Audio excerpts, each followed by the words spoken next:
In this video I will be discussing episode 2 of Interior Design Masters. I cannot believe I have done 2 videos in the space of 2 weeks. This is amazing. Who even am I? I say that now and we'll see we'll see if I manage to do episode 3.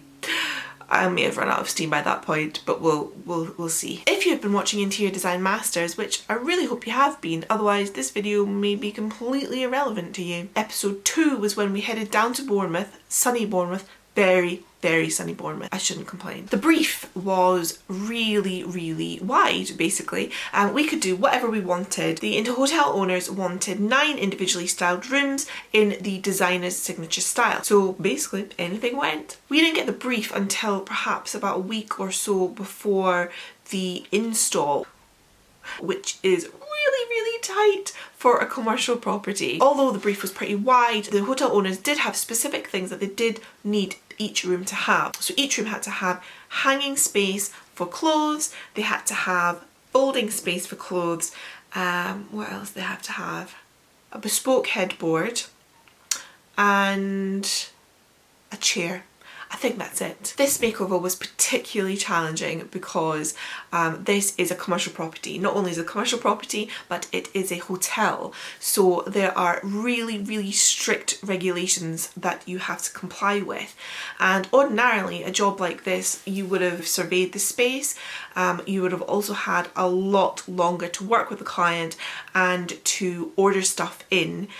We just had a week, maybe just over a week to do this. And in addition to that, the idea of it being chocolate themed was kind of thrown in at the end when we'd kind of designed the room already. In terms of my design for the hotel room, it was quite difficult because ordinarily when you're designing for somebody, it's not really anything about your signature style.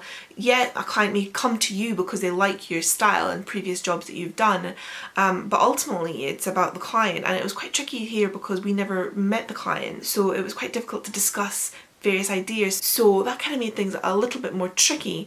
You're kind of second guessing things a little bit. In terms of my signature style, I would say I love fun, bright, vibrant, bold spaces that when you walk in you just feel absolute joy, and that's what I was kind of hoping to create with the hotel room. The idea of it being a chocolate theme and that being a sort of afterthought was really difficult then to weave into the existing design that I had already done, other than me scrapping that design, starting again and spending more money, which I just was not really prepared to do. The end design then, you could probably see, it didn't really have anything obvious that was chocolate, but I kind of didn't want to have anything too obvious.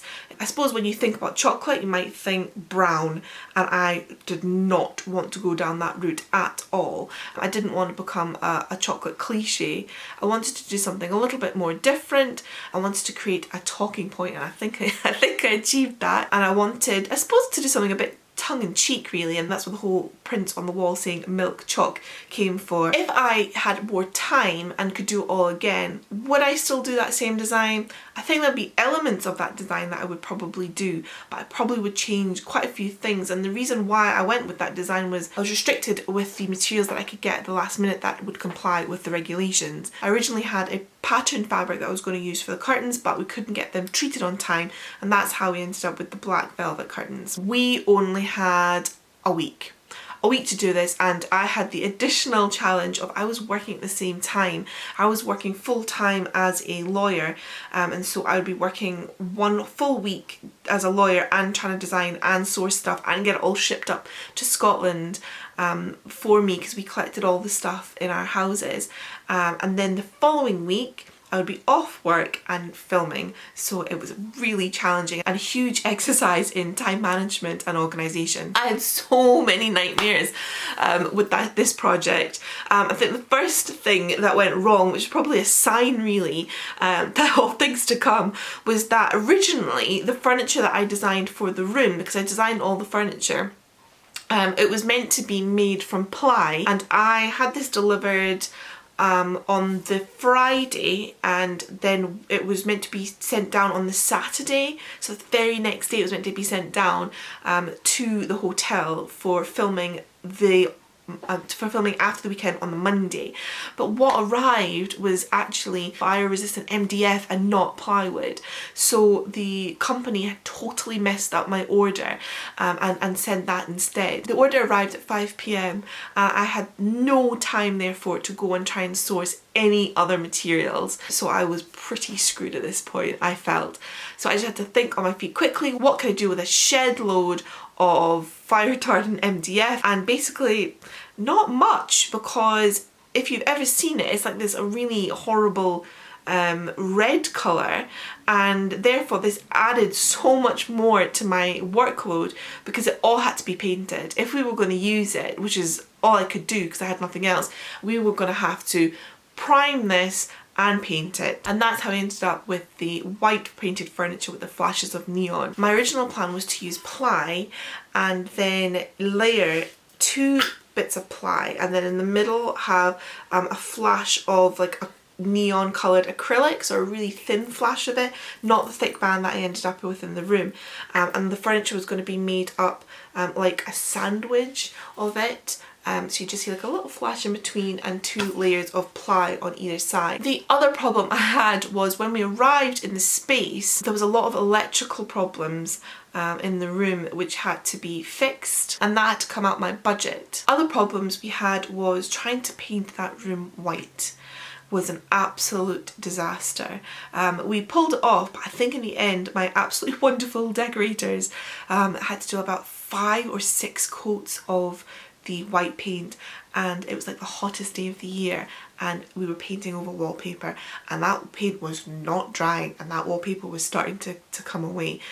It was a huge challenge. The walls were crumbling in that space as well. Again, you would ordinarily have surveyed that room so you would know what the state of the room was, but we were only ever given photographs of the room and a quick video tour of the room before we design it and before we've even seen it in the flesh, so I had no idea about that as well. So all these kind of things had to be fixed, and we had 2 days people, to put this room together. Again, that's not real life, that's TV. I wanted to create various features in the room that really created that wow factor, and originally that interest would have come from this really cool patterned fabric that I had sourced. Really cool patterned fabric in white and black, which I was going to make the curtains and the headboard out of. However, we couldn't get this sprayed on time to comply with the fire regulations, so we had to scrap that, and therefore I thought, so why not add another feature wall on the ceiling? The 5th wall. So this is where the idea of a really vibrant fun colour came about. I don't really know why I chose orange, it just felt right, and it was such a happy colour, and it worked really well. I had such a fab team that I worked with. It's not just Cassie and Frank that you work with, it's all the tradespeople that we work with as well. So we've got the painter, decorators, and I had such a great carpenter as well who was so patient, because basically I had designed all the furniture in that room. Bedside tables, coffee table, all the shelving at the side, and also a desk. Also a hanging area to hang all the clothes, and a folding area. When I say it like that, that's a lot of furniture, isn't it? Bearing in mind we had 2 days to do it, I had 1 carpenter, and we had the mess up of not being able to use the ply. We had the MDF, so not only did he have to make all the furniture that I had designed, but he also had to help me paint it. He was amazing. He must have been absolutely exhausted. I definitely got our money's worth out of him. We had a really tight budget. We only had £1,500 to kit out that whole room, and I did not make it easy for myself because I basically designed and made pretty much everything in that room, aside from the physical bed and the physical chairs that we had in the room. Everything else was designed and made by either me or helped painted or made by the amazing carpenter. The curtains in the room were made out of this absolutely beautiful, luxurious black velvet, which obviously complied with regulations. I do not know why I did it to myself, but for some unknown reason I made that on site within those 2 days. It almost killed me because the fabric is so heavy and they were fully lined. What you didn't see, which was so sad that we didn't see it, but I actually also made things more difficult for myself by using a pink neon thread. So therefore when you looked at the curtains you could see all the detail. It was so beautiful, and I wish that they showed that. Not easy for me because it also showed all mistakes, so any mistakes had to be unpicked and started again. I made all the cushions in the room, and this was made with the matching black velvet fabric, and I piped a neon, flash of neon in all of them. These are orange ones, and they all had flashes of yellow zips, which is just so cool. I actually sell these, so if you'd like to buy one, just let me know.